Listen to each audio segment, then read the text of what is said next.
ဆိုတော့ဒီနေ့မှာဆက်လက်ပြီးတော့တင်ဆက်ပေးသွားဖို့ရှိတာကအောင်လန်းဘိုးထင်နဲ့ရန်သူတော်ဖြစ်ပါတယ်ခင်ဗျာဆိုတော့ဒီနေ့ season လေးကိုအားလုံး ready ဖြစ်ရင်ကျွန်တော်တို့စလိုက်ကြအောင်ပါ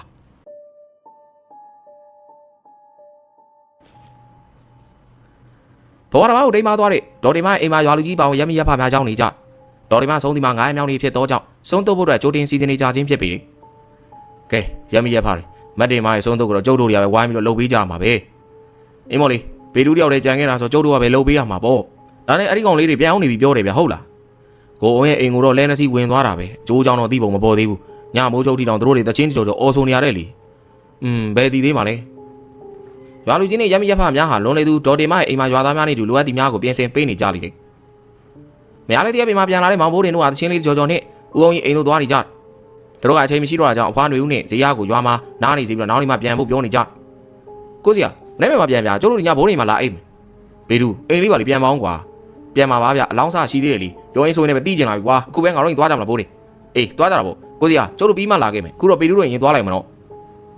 မောင်ဘိုးတင်သားကြီးနဲ့ပေတူးတို့ကလဲပေါ်မှာခုံဆင်းလိုက်ပြီးတော့တောင်းအောင်သားပခုံးဖက်ရင်ဒေါ်တွေမှချက်ထားပြီးဟင်းအားတီးကျင်စိတ်နဲ့အလင်းမြန်သွားနေကြမကြောက်သောချိန်မှာတို့ကပေတူးရဲ့အိမ်ကိုရောက်လာကြပြီးတော့အိမ်တွင်လူများဆိုးရောက်ရှိနေအောင်တွေ့တဲ့အခါပေတူးမှသူ့ရဲ့ထင်အားကိုပြောလေတယ်ဘိုးတွေငါမေလူများလုံနေတာမသိဘူးကွာလူတွေအများကြီးအိမ်မှာရောက်နေ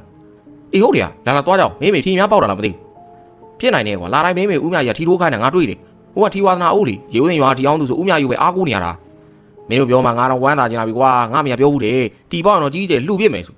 အေးတီပေါက်လို့ချက်ချင်းလှူနေရထင်တယ်လာငါတို့လည်းသွားတွေးအောင်မမတို့တော့3ယောက်အလှူတစ်ခုသာထင်နေကြသူတို့စိတ်ထဲမှာတော့ဒေါ်တင်မမသိနိုင်ဘူးထင်ထားကြပြီလေတန်တန်မတွတ်လက်ဒေါ်တင်မအားသူတို့စိတ်ထဲမှာရုပ်တရက်သိနိုင်မျိုးထင်မထားပါ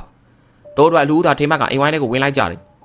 တို့ကထင်းပြတဲ့ရွာထဲမှာလူရများဟာပေတူးဟာစိတ်မကောင်းတဲ့အကြည့်နဲ့ကြည့်နေရပေတူးမှာစကားဆိုလိုက်လေဟဲ့လူတွေအိမ်တရားမှာဆိုလို့ကျုပ်မြင်တာနဲ့စိတ်မကောင်းဖြစ်သွားလာဗျာခင်ဗျားတို့တော့လှုပ်တာအိမ်သေးပါဗျာကျုပ်မပြောပါဘူးတက်နေဘာလို့ကြွေးတာလဲဝတ်သားပဲကြွေးမှာမလားမဟုတ်ဘူးငပိလိမ်မှာပေတူးဟာမရလဲဗျာလူပြီးတော့ကက်စီနေပြန်ပြီငပိလိမ်မှာဆိုမ